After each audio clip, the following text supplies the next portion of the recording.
So good morning, good evening, good afternoon, depending on where you're listening. Jeff and Roger Goldberg, thank you so much for appearing with us today. Happy to. It's great to be here. Great to be here. Thanks for organizing us. So as you guys know, you're both in the Bay Area, so we have this battle of the brothers. We're not exactly sure what the battle is, but I'm sure there were several battles growing up that you guys can maybe tell us about if we have time at the end. And I did put the Red Sox jersey behind me for all the Boston relatives that you may have brought with you for this broadcast as well. So as you know, I know you guys do have New England roots, as do I. Growing up north of Worcester myself, and you guys in the more, I think the more of the Boston area. Got to have priorities and hold on to them. So we'll start with you, Roger. How are things going in your practice? I know that things are starting to relax in some communities and in certain areas. Are you seeing any change in your clinics where you are on the private practice side? Sure. So we are seeing some changes. Obviously, it continues to be an evolving situation.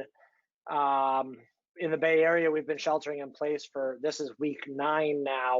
And I think because of aggressive early intervention, we never really saw the spikes in COVID cases like, the parts of the rest of the country saw.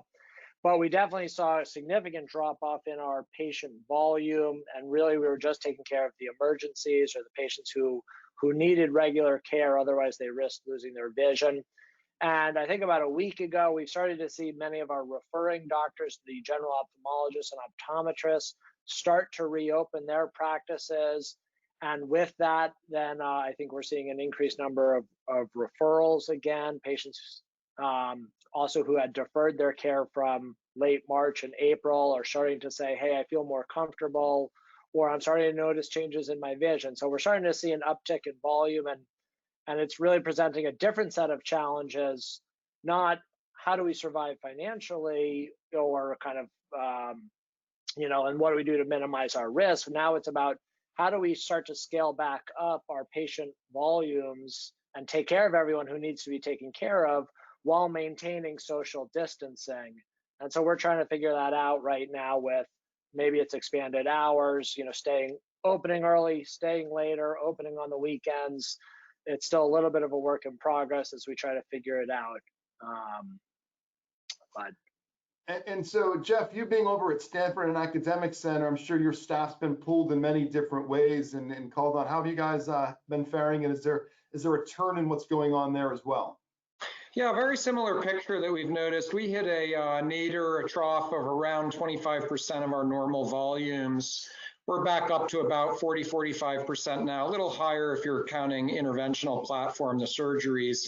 We were able to implement a few things drawing on the resources of the academic center. For example, we've tested over 75% of our healthcare, patient-facing healthcare workers, faculty, staff, front desk personnel, anyone facing patients has now been tested, COVID tested with the nasal swabs and also the serologies.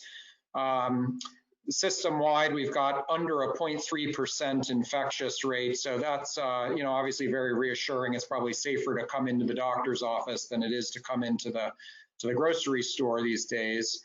And, and then we're implementing, distancing in the waiting rooms. Check-in happens at the lobby with screening and temperature checks for every person, healthcare worker or patient who walks through the door.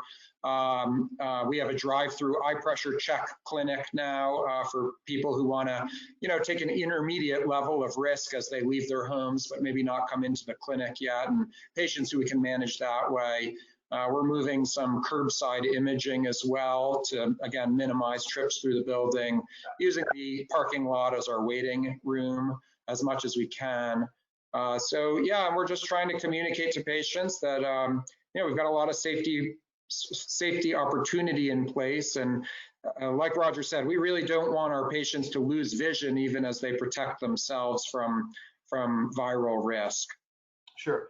So, I've always wanted to get the two of you guys together to present. It just really never works out with you going to glaucoma meetings and Roger at retina meetings, and I'm going to all meetings, but it turns out none of us are going to any meetings anytime soon. So this is a great opportunity for us to actually bring this together. We're going to learn a little bit more about it. We're going to go ahead and start with Roger's presentation. There is a question and answer section, so if people have questions, put them in there. We'll come back as soon as Roger's done and answered those questions, and then we'll go into Jeff's presentation. And I think there will be some questions at the end. about some of the PPE that you guys are putting in place and how you're handling with some of that. But we'll go ahead and turn our cameras, stop sharing them, and we'll go ahead and start the presentation again. We thank everybody for participating, coming on, and please put your questions in the question and answer section. Thank you. We'll be back in a bit.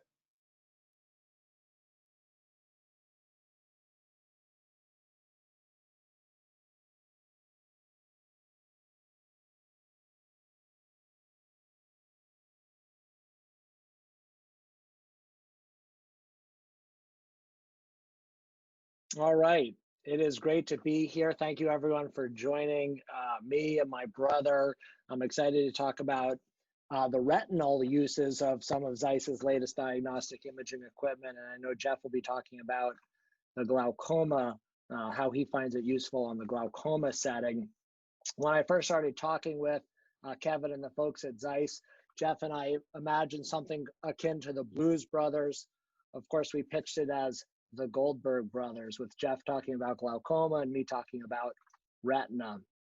So I am a researcher and work with ZEISS over the last almost half dozen years now to develop the next generation of equipment. And so I am going to quickly talk about the Claris 700, which is ZEISS's ultra wide field imaging and angiography equipment, and the Cirrus 6000, which is their latest spectral domain OCT and OCT angiographer, and what some of the key upgrades are. And I want to spend most of the time talking about some case examples of how I use some of these different imaging modalities in my routine management of retinal patients. So the Claris 700, for those of you who haven't seen it, it looks much more like a traditional kind of old school fundus camera, even though it is ultra wide field. It's got a very familiar design. And I think the key innovation here is that it captures true color images with very high resolution. So it does not use a scanning laser ophthalmoscope. Instead, it uses these 3 LED light sources, a red, green, and blue LED.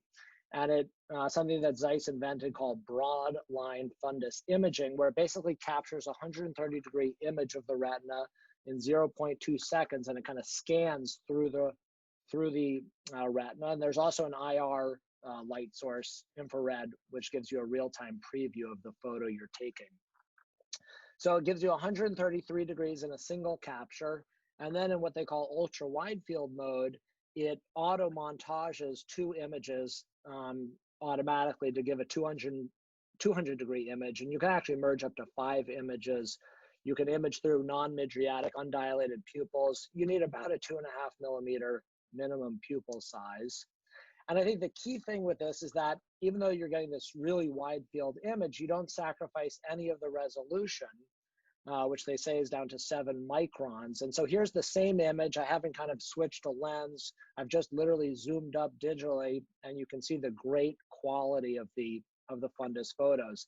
And I think this is really important actually in a multi-specialty setting, for example, like where you've got retina and glaucoma, because you can take really high quality optic nerve photos with the Claris, which is what your glaucoma specialist wants. You can actually take stereo photos even. Jeff can comment whether glaucoma docs are still using stereo photos or not. And you get what you need for the retina specialists as well with the wide field and angiography capabilities. So it addresses, I think, some of the drawbacks of the legacy ultra wide field system, which uses a red-green scanning laser ophthalmoscope and doesn't give you true color images, but what we call kind of pseudo color or lower resolution images. And so you really, with the Claris, you don't need to keep your traditional 45-degree fundus camera. It also gives you a great usable field of view. The Claris has partial confocality, which greatly reduces the lid and lash artifact that I think many of us in retina are used to seeing with the SLO wide field system. It's got great patient ergonomics. Unlike a fixed camera where you have to literally grab the patient's head and move the eye to the focal point, here, like a traditional camera or like an OCT, you keep the patient's head stable and you move the camera back and forth to focus it. And so I think this leads to improved patient comfort and easier image acquisition. And then regarding the image acquisition, the Claris gives you a live infrared preview. So you get a very, you know exactly what the photo is and the image is and what you will be imaging with every attempt of the photograph. So I think you need fewer attempts because you know exactly what you'll be capturing with each photo. The Claris 700, which was the upgrade from the original Claris 500, which launched first, adds FA and ICG angiography. They've got a couple different what they call precision focus and auto bright and gaze point. And I like to joke that when you work in marketing, you kind of take two words and you eliminate the space from them, and now you've got a marketing term for something that focuses precisely or adjusts the brightness automatically. So anyway, the Claris has all of these nice features here, which again, just add to the ease of use. And I love showing this picture. This is one of my technicians.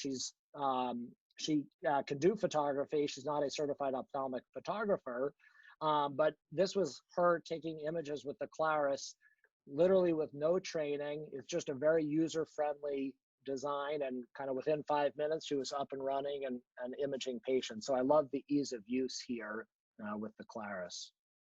So here are some just beautiful images. This is from a patient with an ischemic branch retinal vein occlusion. If you zoom in carefully, you can see the incredibly high resolution. Again, I'm not taking a separate photo here. You just zoom in to various parts of the image to capture what you want. Here's a patient with a very interesting case, actually, with Eales disease. You can see this is the single shot image here, very high resolution. You can see the ischemia, the telangiectasias that are present, and really the demarcation between perfused and non-perfused retina. Here's what it looks like, let's say, if you wanted to auto montage a couple of the images and get further afield. Here's a great patient with proliferative diabetic retinopathy and intraretinal microvascular abnormalities. We zoom in here, and you can kind of see it on the FA, but we zoom in more closely, and you can see it very clearly, the details. And then this is actually the very first patient I saw and imaged on the Claris. This was an experimental Claris 700 with FA. And we actually, the service technician from ZEISS who's helping to set it up, undiagnosed sickle cell disease, excuse me. But we saw these images and we just kind of testing the unit, and we said, oh my gosh.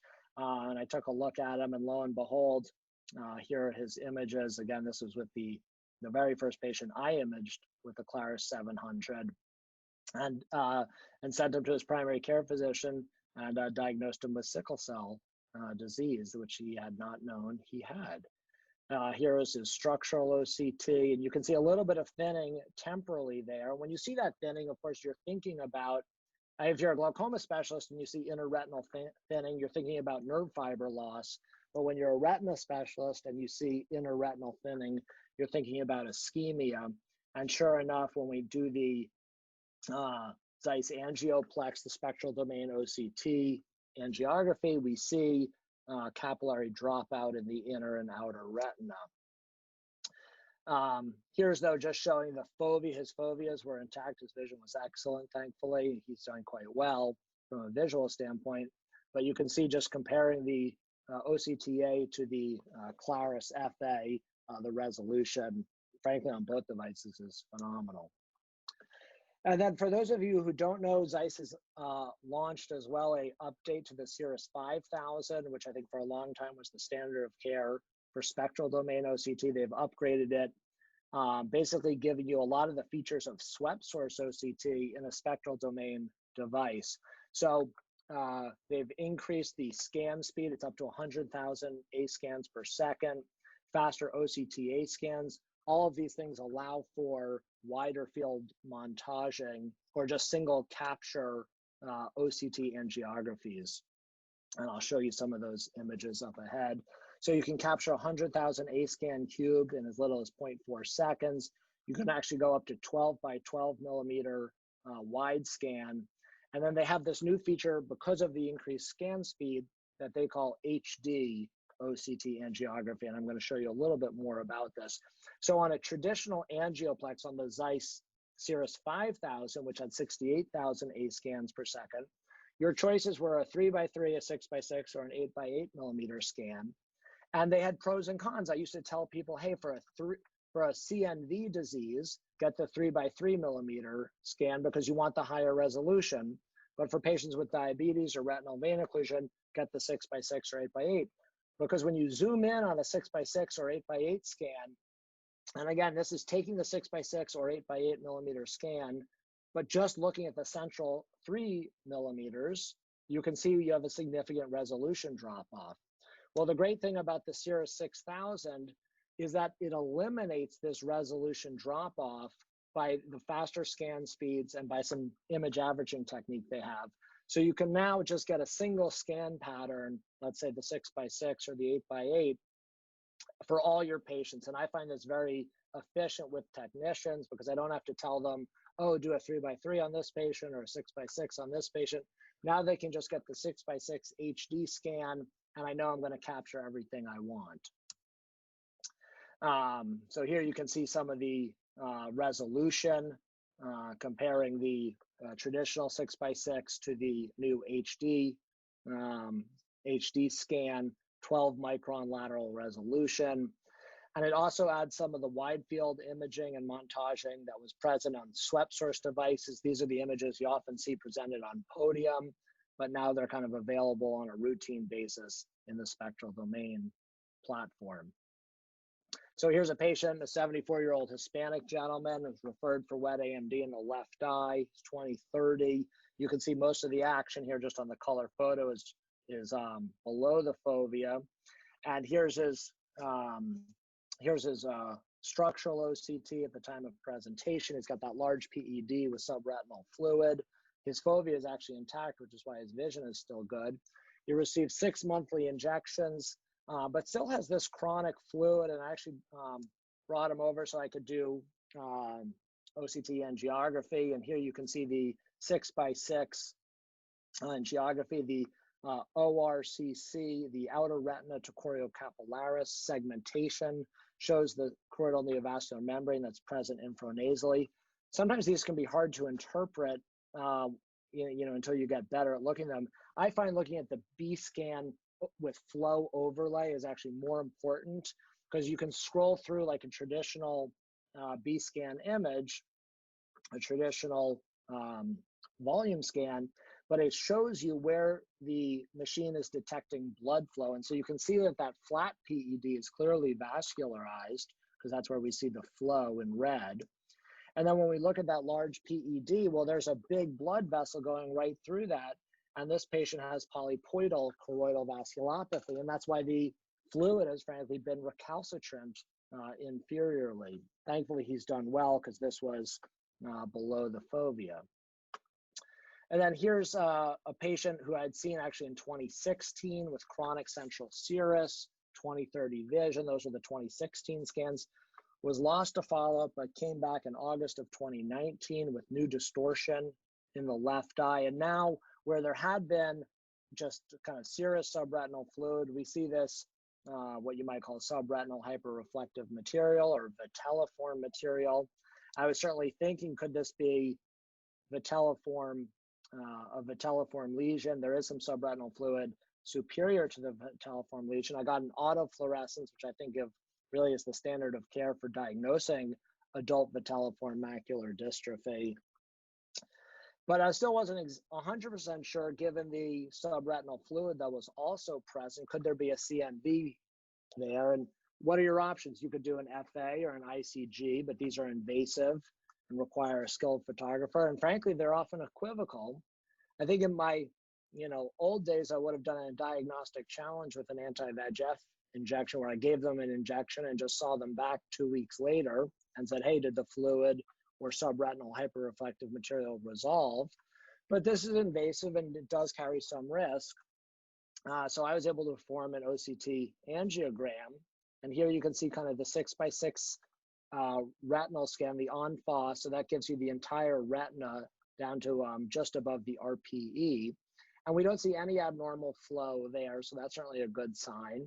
But you scroll through some of the different segmentations, and on the right side, you see the 6x6, what they call RPE to RPE fit line.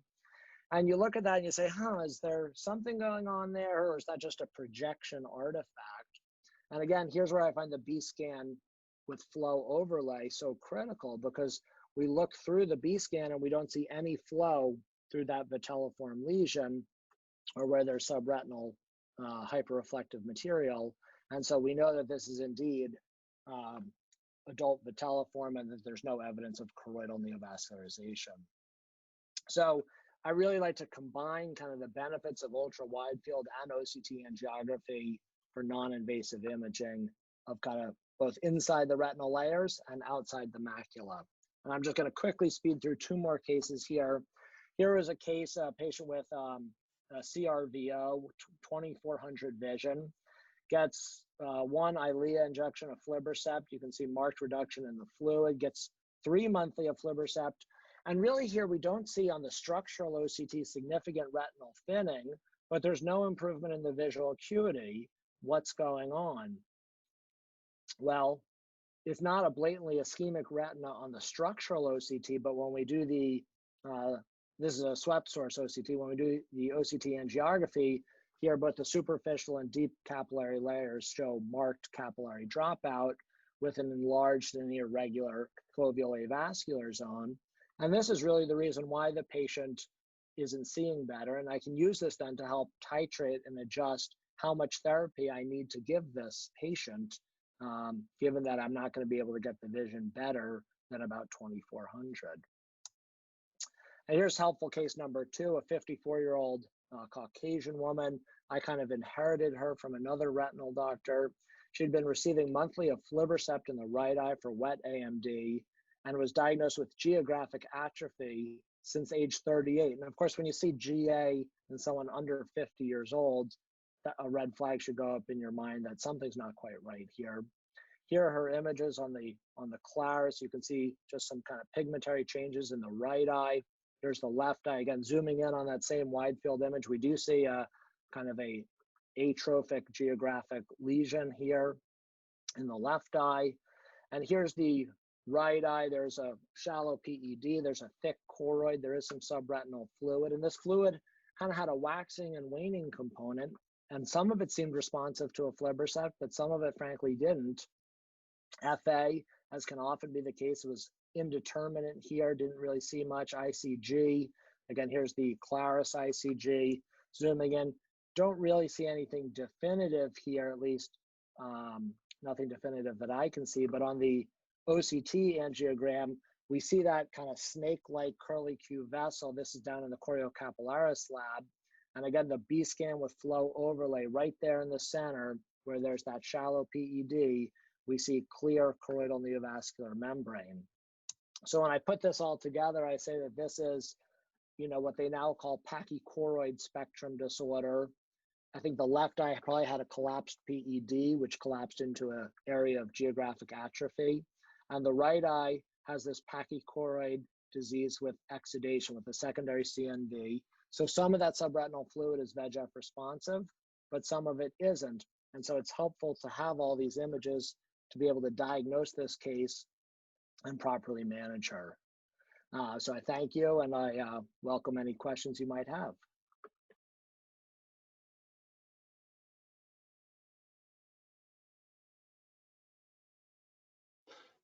Thank you so much, Roger. That was excellent. So a couple questions. The presentation there, you talked about different things, diagnostic challenges. Have you changed the way you're using imaging during COVID when you're bringing patients in? Are you trying to maximize everything while they're there or minimize what you're doing? How has that changed or impacted you? Your sound is turned off, Rod. We need you to unmute there.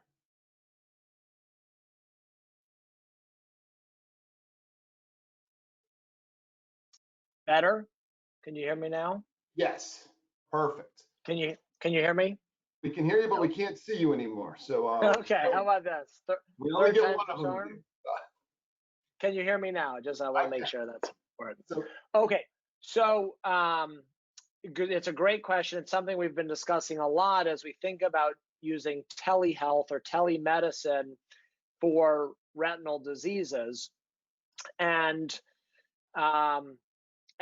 in retina in particular, the imaging and frankly, what we used to think of as the exam was really critical, but we can use OCT and ultra wide field imaging and bring patients in, just like Jeff talked about, kind of using the parking lot as some sort of intermediary level of care where patients can kind of get their diagnostics done quickly and then actually do a tele visit with all of the imaging available to the physician. I think in retina, we're starting to realize that that might be a very important role over the next, let's say, 18 months until hopefully we have a solution here to the coronavirus epidemic.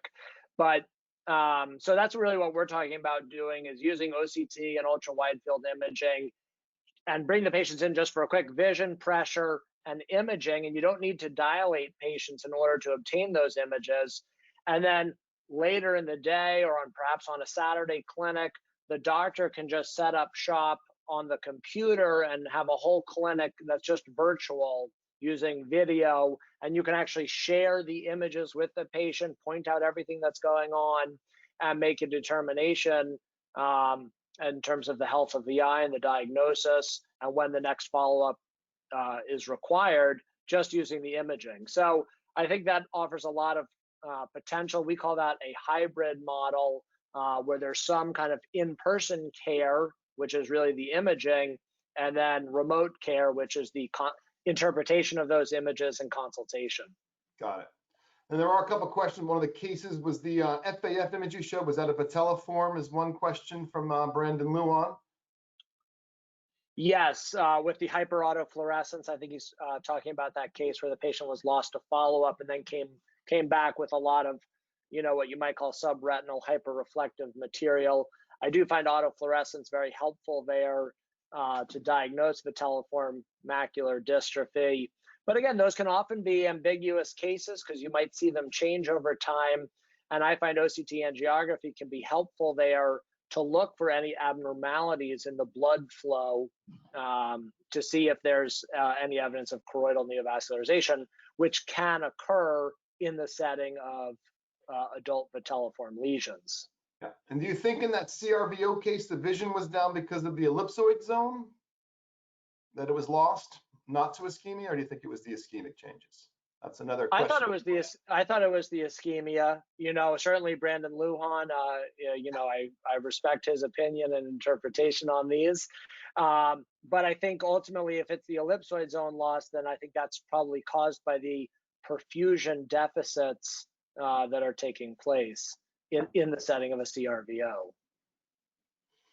All right. Well, we're going to go ahead then. There are some issues. I'm sorry, I have been getting some text. We have a couple hundred people on here, but there is some text saying people can't see the images. We do hope GoToWebinar is able to hold through this pandemic. I know their traffic has been increased.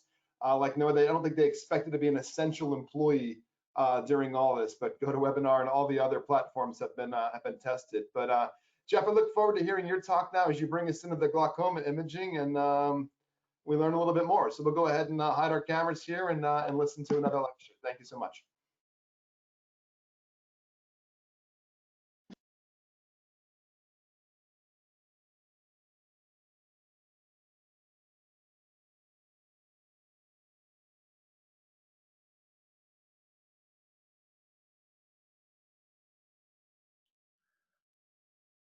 Okay, well, thank you very much for the introduction. Really fantastic to hear Roger roll through so many of these innovative approaches to incorporating advanced imaging into retina care. And now it's time for Big Brother to step up and take the podium to talk about glaucoma. I will introduce, it's been a long run running with Roger here. And here we are as kids and, growing up in the 80s, of course, I'm sitting there thinking that my jacket has a funny lining and I'm dressed in a sweater made of something called velour. And setting the precedent for our lives together, Roger's just thinking, hey, I'll have what he's having. And wouldn't you know, I became an ophthalmologist. Roger followed close behind. I went into glaucoma. Roger made the considerably more intelligent move to move into retina. But we've had a lot of fun together talking eye cases along the way and getting to do other things. I'm not sure what Roger's trying to keep a secret about here, but doing runs and little mini triathlons and things like that. And many of you may know us as being avid Patriots fans, and we've had quite a nice run of that over the past years to come. And really, COVID is likely to shut down at least some element of the football season ahead, and really isn't that just what Tom Brady deserves?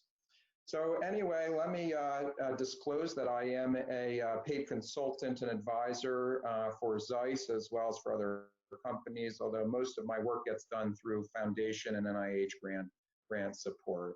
So I'm going to talk about not just imaging, but also functional testing that we are delighted to get to do in glaucoma, and talk about how I'm incorporating advanced structure and function testing into my regular routine with glaucoma patients these days. I'll remind our retina audience that glaucoma is a progressive optic neuropathy that's really about the optic nerve and visual field damage. It's really a final common pathway from a number of pathophysiologies. And just to remind all of us that elevated eye pressure is not glaucoma. It really is about the retina and optic nerve, where the retinal ganglion cells and their axons live. Got two major risk factors that we follow: intraocular pressure and age, and the rest of the risk factors are relatively minor. And remembering that glaucoma damages retinal ganglion cells and decreases retinal ganglion cell function, these are really what we need to be watching closely in patients, not just their pressures at their visits. We want to be looking for loss of function. We do that mainly through visual fields, for example, the Humphrey visual field. And there are other approaches that are in investigation, but are much less reliably used. And then loss of structure, and traditionally this was done exclusively through fundus photography, and that has transitioned to be mostly through OCT now, and I'll talk about both of those briefly. So for function, we use visual fields. Here's the HFA3, the most recent release, and what we're really measuring here is the hill of vision, with the highest vision centrally in the fovea of the macula, and then that vision typically falls off. And it's against that typical hill that we're comparing our patients when we normalize our data against normative databases. And we're all used to the very typical printouts from these. Here's a 24-2 in the right eye of a patient with a very normal looking visual field. And we often glance quickly at the grayscale, but really try to focus on the pattern deviation, where we're normalizing that patient against their age group, against their peers. And here in the left eye of this patient with very mild glaucoma, where we can see this arcuate defect breaking into a nasal step here superiorly, again, a very typical mild glaucoma patient. And how we now use these to get into better levels of testing and progression is the key. Here you can see in this same patient where their right eye has been stable over many years, here from 2002 to 2009. Their left eye from the same period has really shown some progression, and we can see both in the grayscale as well as in the pattern deviation shown here in the rightmost column. And this is a very typical long-standing printout that probably most of our glaucoma specialists and clinical practitioners are used to. We do have the problem in visual field testing, of course, that it is subjective. Here's a patient from 2008 to 2009 that looks like their glaucoma got better, but no, they were not taking a neuroprotective agent or a neuroenhancing agent. Indeed, they just had a bad day in 2008, or maybe they had all of their coffee needs that morning fulfilled in 2009. And so we know this kind of variability gets in our way. And that's where having more data and looking longitudinally starts to become really, really critical in glaucoma patients. There have been some exciting advances in the functional testing with visual fields, particularly I could highlight for the HFA3. The CETA Faster 24-2 is now making this a much faster exam in our patients. And I will say that during COVID-19 now, minimizing clinic time, face-to-face time with our patients, with our technicians, with our providers is even more motivating than it was before. This new testing algorithm uses the same normative database and saves saves time through adaptive protocols and also using gaze monitoring and false positives for quality control. And so all of that has conspired to make this a faster test, especially in a normal towards mild patient. Obviously, it takes a little longer in a more severely affected patient. Also very important to remember that glaucomatous damage of the macula is common and can occur very early in the disease. And this can be missed or underestimated with the 24-2 standard visual field tests. And so that use this typical 6-degree grid between points. And so we really do want to sometimes leverage looking more centrally, especially in patients for whom we have high suspicion. And so ZEISS has rolled out this 24-2C algorithm, and you can see in a printout on the right the additional data points that are now being collected in the central field. And these extra 10 points in the central field mimic and correlate with the cognitive points on a 10-2 Humphrey visual field. And the idea that I like here in the 24-2C is the ability in one test in a similar time frame to collect what otherwise we might have to collect through a 24-2 and a 10-2 collected serially. And so that's a real nice advantage. There have also been a number of advances in the visual field analyses that I think are really helpful when looking longitudinally at our patients over time. And I'm going to highlight a couple of those right here as we get into some of the cases. This is the guided progression analysis, or GPA, and these are a couple of the printouts that we've been used to seeing for a number of years already. On the left, you can see the likely progression indicators, including points marked with X's that are now too low to detect progression, points with an open triangle that show possible progression, points with a mixed triangle that show more likely progression measured over 2 subsequent fields from the baseline fields, and points with likely progression measured in 3 fields since the baseline fields captured over time. Very useful to get to see this kind of printout, and also mapping the visual field index over time. And this is something that I find very helpful. In fact, I almost never print out the single page view anymore or use the single page view. We really use this longitudinal view, and the ability to look at recent slope, and I'll show you error estimates around that slope, as well as the prediction of where that patient's going to go in the next 5 years, and to be able to see that mapped over their age and really incorporate a personalized approach to that patient's care, whether they're younger versus older, whether they're in relative good health or have significant comorbidities. Understanding that patient's level of disease and direction of disease, I think, is very helpful when we're thinking about customizing our treatment for patients. Now, we use the Forum Glaucoma Workplace, and this has some new advantages with the new machines, including the Rely feature, where you can click on a visual field point, and because the machine is now taking images of the eye, useful for gaze tracking, but also for this feature where you can say, geez, if I'm suspicious of this point, is this point really depressed? Has the patient had their eyes open, for example, or am I catching a lot of blinks coincidentally when that point's being assayed? And so here you can see an example where the 3 times this particular point was tested, 2 of those 3 times the patient actually didn't even have their eye open. And these other examples where the patient did seem to more reliably have their eye open and centered during that examination of those points in visual space. Let me come to structure, and then I'm going to tell you how we bring it back together in some case examples. Now, again, traditionally we use fundus photography, and we still need to examine the optic nerve. Whether we photo document it or document it carefully in our notes is obviously up to the practitioner. But looking for and documenting elements that we don't yet capture well on automated or infrared imaging, such as peripapillary atrophy And here you can see in this relatively mildly affected patient a very thin rim of peripapillary atrophy, as well as disc hemorrhage, not captured on this particular patient.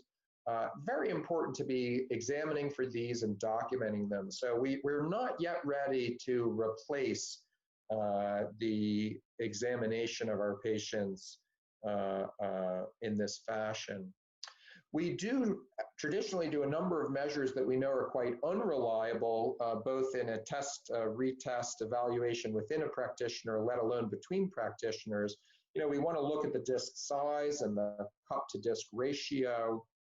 We want to use these to look for rim thickness and focal notches or thinning. And this is now an approach. These elements of fundus photography and disc examination are now being much more reliably captured in OCT imaging and the metrics that come through on your OCT report. So I think there are elements of fundus photography that we are now beginning to replace with our OCT examination of the nerve, but still an important role for examining the nerve.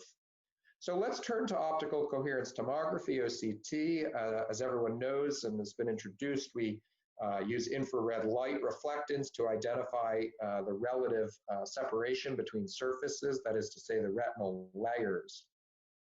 And again, here's one of the older views that many of us may have used for many years, where again, we can appreciate the normal ranges, the superior and inferior thicker bundles of optic nerve axons, the patient showing their measurements in the black line, always remembering to look for any potential artifact by at least glancing at the unfurled reflectance layer here of the retinal nerve fiber layer going around the disc.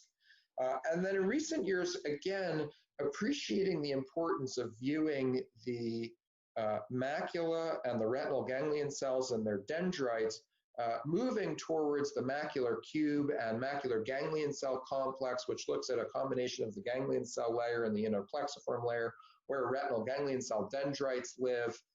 Very important to be looking at the macular cube. And we now, as a standard on all glaucoma patients, when we're doing their OCT imaging, we take both the macula and the optic nerve retinal nerve fiber layer.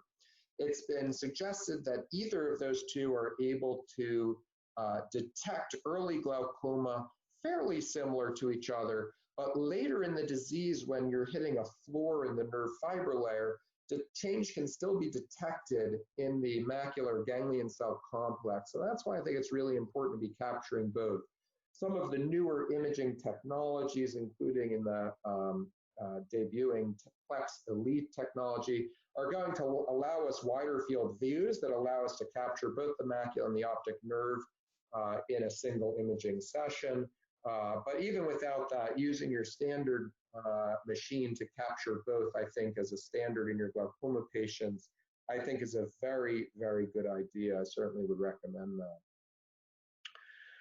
So how are we seeing some of the new views? I think some of the new views and analyses are particularly interesting and in particular very helpful in the clinic to be using. Here's a patient with moderate disease in the right eye and more severe disease in the left eye.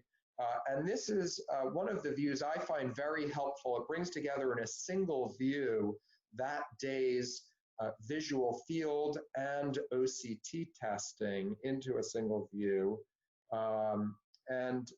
This is very good. It allows you to very quickly assure yourself about correlation. For example, here we see some superior thinning on the nerve fiber layer that corresponds well with the inferior arcuate defect and nasal step in the right eye. And the more severe disease, superior and inferior in the left eye, is captured again in the superior and inferior thinning. Being able to see both the nerve fiber layer and the ganglion cell complex in a single view, again, very helpful, I think, when you're looking for reassurance or clarification on a given patient's situation when it comes to decision-making for treatment or treatment advancement. So let's talk about how I've been using this in a few of the recent cases. Here's a case of a woman. She's about 65 years old. She's got open angle glaucoma.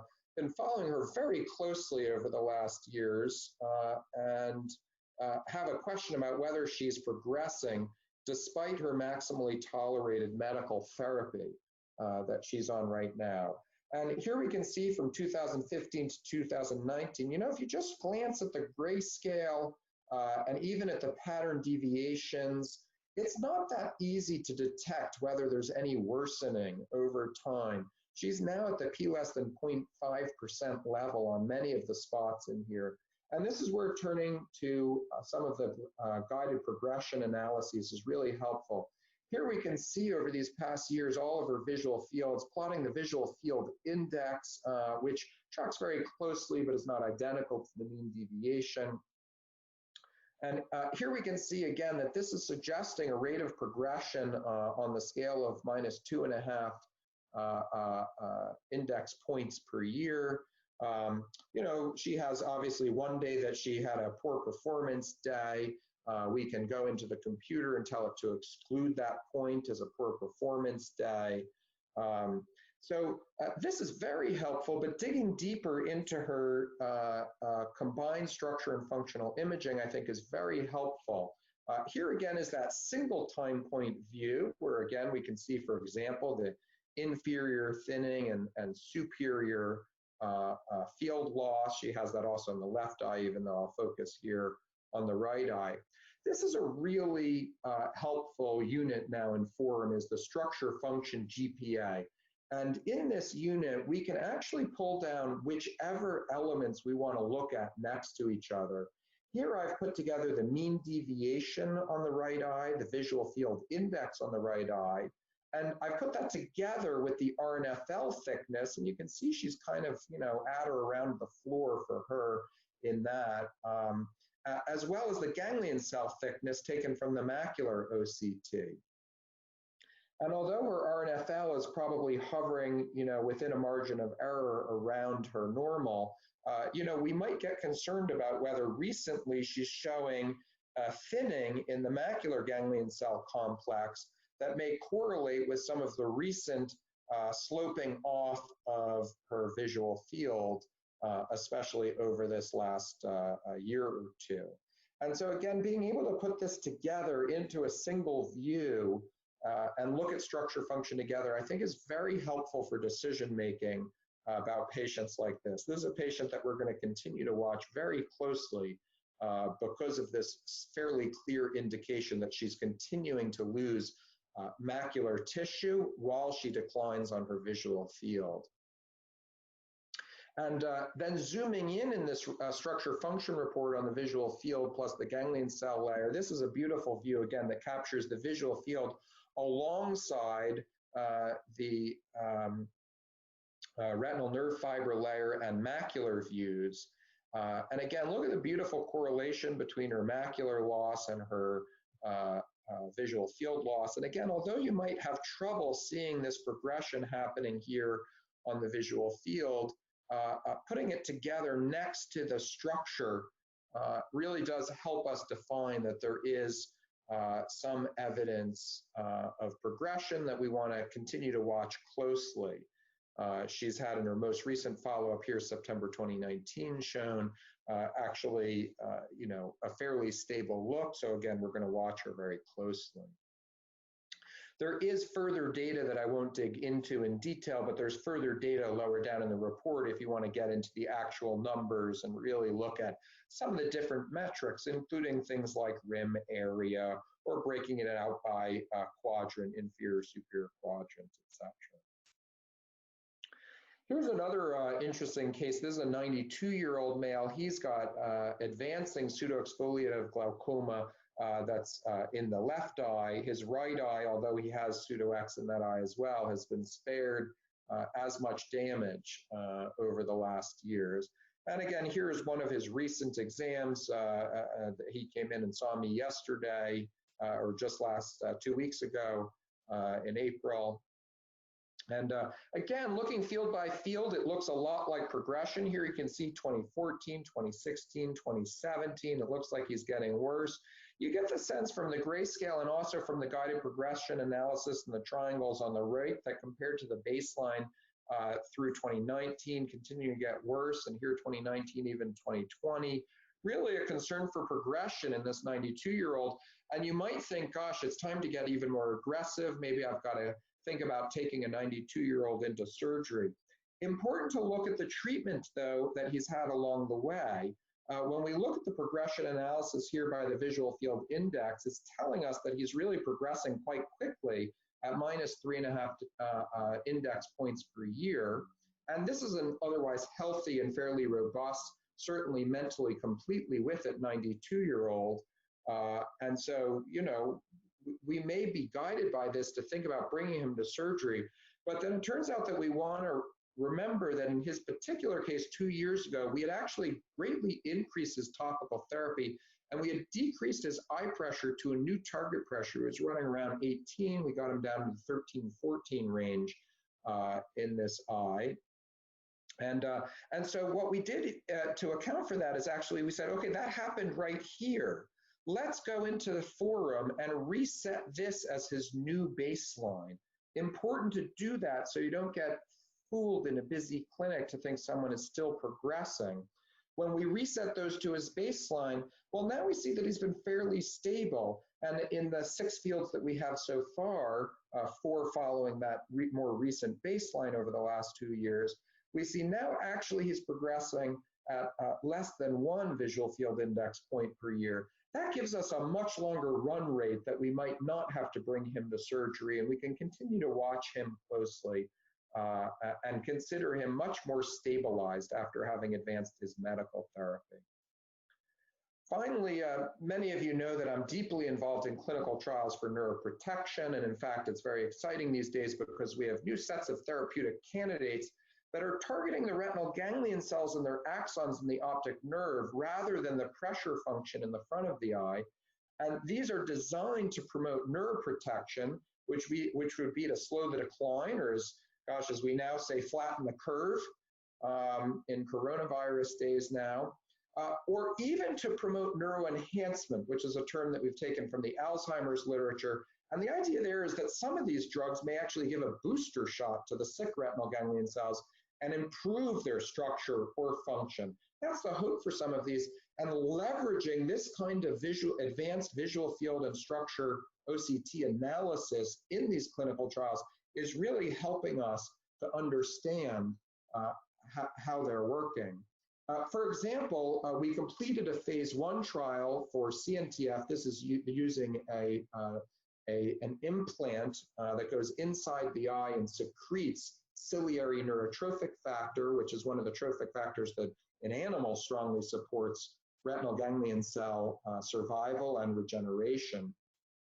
The phase 1 had very positive safety data and some hints of efficacy. So we're actually now in a phase 2 randomized controlled trial with 54 patients enrolled between these sites shown here. The patients are randomized to getting the implant versus sham surgery, no implant. But if they get the sham surgery, they can actually cross over a year later and get the implant in their eye in that second year. And this is really interesting. I'll show you a case of one of these patients who turned out to be in the sham group and then crossed over into the implant group. And so here you can see over the last couple of years of the trial how this patient has been doing, again, using this really helpful view of the structure and function guided progression analysis, where we're combining a look at the visual field index and the retinal nerve fiber layer thickness, and looking at the both the profile, which can show me where here superior temporally, there's an evidence of some change right there. And then we can look at the average retinal nerve fiber layer thickness and the average ganglion cell macular ganglion cell complex thickness over time. And there's some evidence like, Jesus, there's a slope upward here, particularly during that second year. And it certainly looks like we're seeing that fairly clearly in the nerve fiber layer and the ganglion cell complex, not as clear when we simply map the visual field index. But we have to remember, again, like in the last case, this is where she actually got her new treatment. The first year she was in the sham group. And during that first year, you can see some evidence of decline and this hint of possible increase through the second year. And again, we can look at this point by point through time and look at this change, for example, in the ganglion cell complex. Very important to be looking in the macular ganglion cells, you know, and to ask, geez, it looks like there's actually a lessening of the thinning that we had seen early in her disease course. And when we reset the baseline to coincide with her implant, with her therapeutic change here, then we can see more clearly mapping the mean deviation in this case, some evidence of possible ramp up of her mean deviation on visual field testing. And we can break that out. Here we're actually looking at the mean deviation of her inferior field versus her superior field. Some evidence for change in both, hard to say, we don't have the statistics yet across the entire population. But wouldn't you know, we see kind of a matching if we put the inferior mean deviation next to the superior retinal nerve fiber layer thickness, right? Because that's the coordinated structure function match.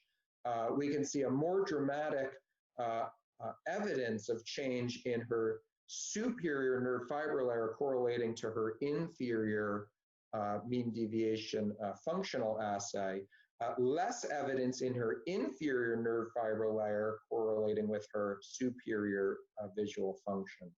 So again, the ability now in the glaucoma workplace using Forum to break out these different elements and really dig deeper into your patient's structure function, I think that's really having a lot of impact in our ability to make more intelligent decisions looking at progression and decision-making around treatment for our patients going forward. So in summary, this clinical decision-making, I think, is being greatly aided by advanced measures of visual function, by visual field testing, combining those with advanced measures of retinal and optic nerve head structure by OCT, and combining both of those with useful views and analyses of the structure function progression. So with that, I'll thank you very much, and I'm happy to entertain any questions as we have time. Thanks very much. Thank you so much, Jeff, for that. It's a great presentation. We have a few minutes left for questions, and I was going to let Roger read all the answers that came in on these visual fields, knowing it's probably been a while since he's answered them. But turns out one of the biggest things people are interested in is OCTA and your take on that. So one is, what role do you see OCTA taking in glaucoma? There's really been a development of very solid data around OCTA, certainly for tracking the disease, it correlates very well with the disease state, also as measured by OCT, the thinning either of the nerve fiber layer or in the macula. There's not good evidence yet that it's really predictive of where the future of your patient is going. I think there are a few case examples where, again, it can be more sensitive. I'd probably characterize it a bit like using both the nerve fiber layer and the macular OCT can build a little more confidence around what you're looking at. And certainly in a couple of odd cases, maybe rule out some unexpected findings or alternative diagnoses. I use it in selected cases. I would say it's not part of my regular every patient routine like a structural macular and optic nerve head scan are, but definitely finding some use, especially in certain cases where you're really faced with maybe a little diagnostic dilemma. Or looking for additional confirmation. So this one is, do you have pre-parametric cases of glaucoma that you've escalated treatment on based upon the structural OCTs, the images that you're seeing? Absolutely. There's a lot of progression that we can see on OCT that appears before we see any progression on visual field or even detection on visual field, and those would be those pre-parametric cases. And I think it's really important, even if the patient is fully in the green on their OCT but progressing, we have to remember that you could have a patient scan with an average retinal nerve fiber layer thickness around the optic nerve head at say 110, and they could progress down to 95 and still be in the green, down to 90 still in the green. And that progression probably still represents some measure of glaucomatous progression, especially if detected within a few years' time, as opposed to, let's say, a few decades of lifetime. And so absolutely, I will advance treatment based on that. I will treat at least initiating eye drops or laser therapy based on that. I think it would be an unusual case. I can't think offhand of a case that I would escalate therapy much more than that. I wouldn't want to get too aggressive. I wouldn't probably take a patient to surgery, or let's say traditional glaucoma surgery, trabs or tubes, solely based on pre-parametric glaucomatous progression. Just knowing that the timeline of advancement for most patients with pre-parametric disease may still be slow, may give them a long runway against which you don't have to rush them into surgery. As every patient is different, and certainly we all have cases of patients who may be, let's say, younger with fairly aggressive eye pressures that we just don't think are going to go the next few decades safely, even if they're still pre-parametric now. So those OCTs should definitely increase your suspicion, and I would argue you should be willing to treat based on them. And I know that Jim Mazo is going to be happy you showed some of those trial images. I think he's on the board of that company, so he's still an advisor here at ZEISS. We're happy to see it. And we know you've been paying a lot of attention to the macula with ganglion cell and all that. But Roger, this next question is for you. It is going back to the retina. Don't worry, we're not going to hit you with a nerve question. Joe Pizzamente wants to know, what's your treatment strategy or algorithm with active CNV and a CSR patient? Sorry, struggle with that. You're muted again, Roger. That's happening. Can you hear me now? Gotcha. Can you hear me? Yeah. So that's a great question, because when you've got a choroidal neovascular membrane in a patient with CSR, or with what we now call kind of more broadly pachychoroid spectrum disorder, you don't know whether the subretinal fluid is driven by the choroidal neovascular membrane, or whether the subretinal fluid is subretinal fluid that's present from the central serous retinopathy, for example, where we know you can get subretinal fluid that's not responsive to anti-VEGF treatment. So there are a couple strategies that I use. I actually found, and I showed one case of that, one case where I think OCT angiography can be helpful, because OCT angiography, it doesn't show leakage, but it shows flow. So you can map out very easily over time the amount of flow through the choroidal neovascular membrane that's present. And so what I like to do is kind of look when I see it and it's highly active. Let's say I haven't given an anti-VEGF injection, or I haven't given one for a long time, and I use that for my baseline. And when I see the amount of flow through the choroidal neovascular membrane that's present, I know that that's kind of as bad as it's going to get. And oftentimes I'll see those patients back, especially because these are often diagnostic dilemmas. I'll see them back, let's say, at around 2 weeks after an injection. And I like to repeat the structural OCT and also repeat the OCT angiogram, because that's then going to show me the exact opposite, which is what fluid is driven by the choroidal neovascular membrane and therefore responds to the anti-VEGF therapy, and what flow on the OCT angiogram is driven, am I going to be able to control with an anti-VEGF injection? And then I kind of use those as my two bookends for fluid without treatment and fluid at maximum treatment. And then I just have to recognize that I'm going to have to accept some level of fluid that's not anti-VEGF driven.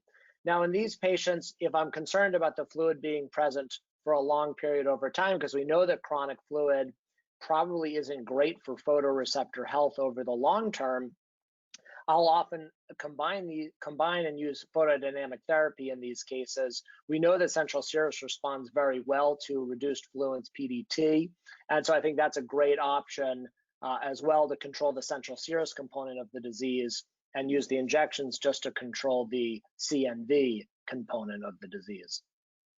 And so last question, Jeff, you talked a little bit about, I'd just like to hear a little more about, I asked Roger how we're using imaging, or we're changing it and shifting it given the COVID situation. You talked a little bit about the drive-through imaging clinic and pressure checks. Can you tell us a little more about how you're managing that and what you see that going forward in the next days or weeks? Yeah, absolutely. Again, I think increasing the ability to get patients through the clinic or gather data without them even stepping into the clinic. Obviously, we've been moving towards mobile health solutions for quite some years now, and the COVID situation has obviously greatly accelerated the pressure on doing that.